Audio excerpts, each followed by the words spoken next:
ሰላም እንዴት ናችሁ? ኢዲዮት ሙዚክ ስቱዲዮ ቤተሰቦች፣ እኔ ሙዚቀኛ አምባየለ ነኝ።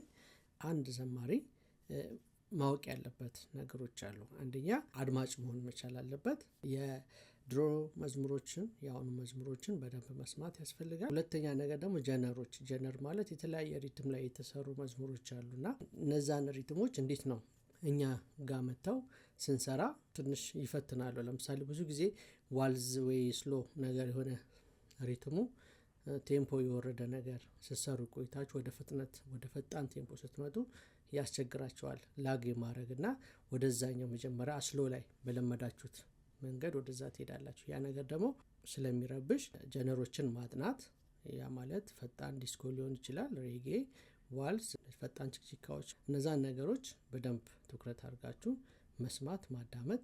ሶስተኛው ሁሌም አንድ ቮካሊስት በቀን አንዴ ቮካል ኤክሰርሳይዝ ማድረግ አለበት። ጉሮሯችን ያው የለመደውን ነገር ሲያጣ ይቸገራል ለማዜም እና ሁሌም ኤክሰርሳይዝ ማድረግ አሪፍ ያደርጋል። አራተኛ ደግሞ የሙዚቃ መሳሪያ ክራርም ሊሆን ይችላል፣ ኪቦርድ ብትለምዱ ቢያንስ አንድ መሳሪያ እንኳን ትልቅ ተጽዕኖ ያመጣል እናንተ ላይ። አንደኛ ጆሮአችሁ አሪፍ ይሆናል፣ የመስማት ክህሎታችሁን በዛው መንገድ ይዳብራል። ሁለተኛ ዜማም የራሳችሁን ክሬት ለማድረግ ብትፈልጉ መሳሪያ ስለምትችሉ መጫወት አይከብዳችሁም።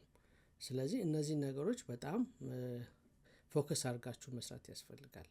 ስትዘምሩ ትኩረት የምታደርጉት መዝሙር ላይ ነው እንጂ ይሄ ኮርድ ላይ ፎከስ አታደርጉም። ኪቦርድ ላይ ለምሳሌ ሪትም ይቀዳል። ሪትም ሲቀዳ አብረው የሚመጡ ነገሮች አሉ አይደል? ቤዝ ይቀዳል፣ ኮርዶች አሉ፣ ፓዶች አሉ፣ ሌላ ሊንክ የሊድ ጊታሮች አብረው ይቀዳሉና እነዛ ነገሮች አጠቃላይ ኮርድ ሲያዝ አካምፓኒመንት በርቶ ኮርድ ሲያዝ ፊል ማድረግ መቻል ያስፈልጋል። ያ ማለት አንድ ሰው ሆነ እንጂ ባንድ ማለት ነው። ከኋላ ያለው የተለያዩ ሰዎች ቆመው የሚያጅቡ ሙዚቀኞች አሉ።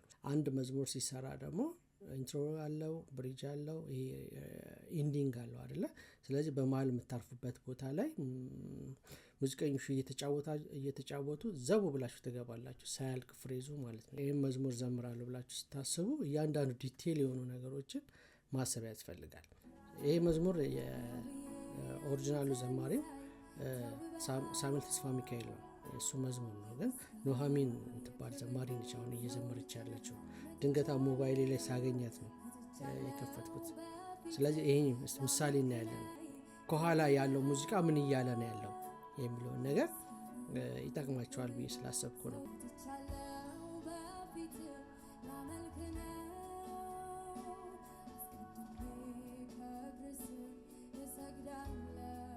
አሁን ሉፕ ያደርጋል አይደል? ዜማው ያው ፎርም አለው አይደለ?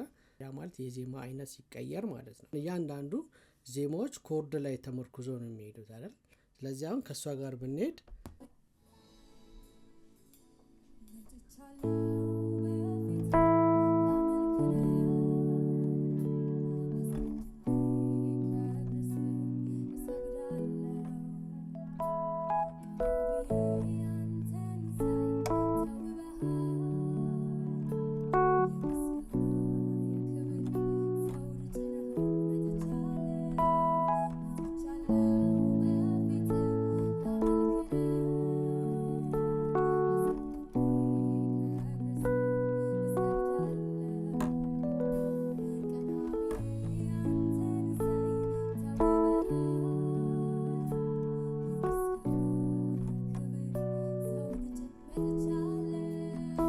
የመጀመሪያው ዜማ ይሄ ነው አይደለ? ስለዚህ ኮርዶች ውስጥ 4 ኮርዶች አሉ ማለት ነው። እነዛን ኮርዶች በደንብ ፊል ማድረግ ነው። አሁን መጥቻለሁ በፊት ላመልክ ነው። አሁን ዘሎ መግባት አይቻልም ማለት ነው። ፍሬዙ ማለቅ መቻል አለበት። ስለዚህ መጥቻለሁ፣ እዚህ ጋር ኮርድ አለ፣ ላመልክ ነው፣ አስቀድሜ ሌላ ኮርድ ነው። ስለዚህ ኮርዱ በሪትም ውስጥ ነው ያለው ማለት ነው። ለምሳሌ የሚቀይርበት ቦታ ላይ ብንሄድ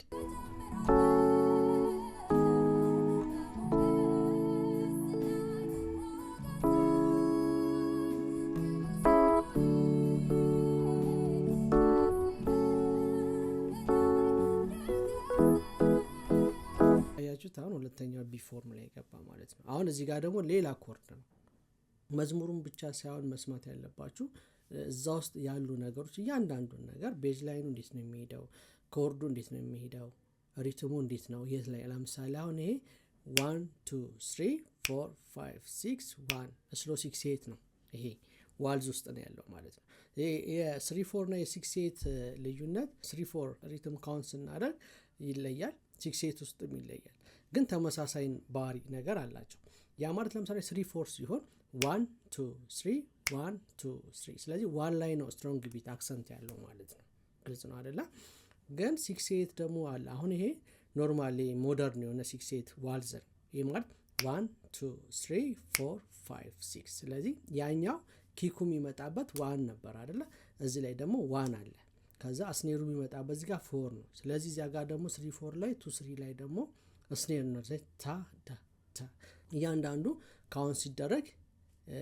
ይለያል ማለት ነው ያ በባር ውስጥ 3 1/4ኛ ምት ነው ያለው 6 8 ውስጥ ነው 3 4 ማለት 3 4 ምላችሁ በአንድ ባር ውስጥ 3 1/4ኛ ምት ማለት 1 2 3 ይሆናል ማለት 6 8 ሲሆን ደግሞ በባር ውስጥ 6 1/8ኛ ቢት አለ ያ ማለት ታ ታ ታ ታ ታ ታ ምንለው ማለት ነው አያችሁ ታ አሁን ታ ታ ታ እና ታ ታ ታ ታ ታ ታ 6 8 ታ ታ ታ ታ ሁለቱ ይለያያሉ ሙዚቃ ሲሰራ የሁለቱ ይለያያሉ ስትሮንግ ቢት የቱ ጋር ነው ኮርድ የሚመጣው ተገለበጠ የሚባለው አሁን ሪትም እኮ በቃ ተገልብጧል ያ ማለት ኪክ ላይ ወይም ሲገባ ኦን ላይ ሲገባና ወይም ደግሞ ኦፍ ላይ ሲገባ ያለው ልዩነት ማለት ነው ተገለበጠ መጀመሪያ መዝሙሩ ምን ላይ ነው የገባው የሚለውን ነገር ነው የምናስበው ለምሳሌ አሁን እዚህ ጋር ይዛ ነው የምትገባው 6 1 ነው የገባችው ማለት ነው ስለዚህ ማሰብ ያለባችሁ እንደዚህ አይነት ነገሮችን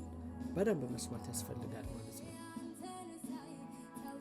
1 2 3 4 5 6 አሁን አዌርነስ ለመፍጠር ነው እነዚህ ነገሮች ለካ እንደዚህ ይሰማል እንደዚህ ተሰምቶ ነው የሚሰራው በመሃል ዝም ብሎ አይገባም ግልጽ ነው አይደለ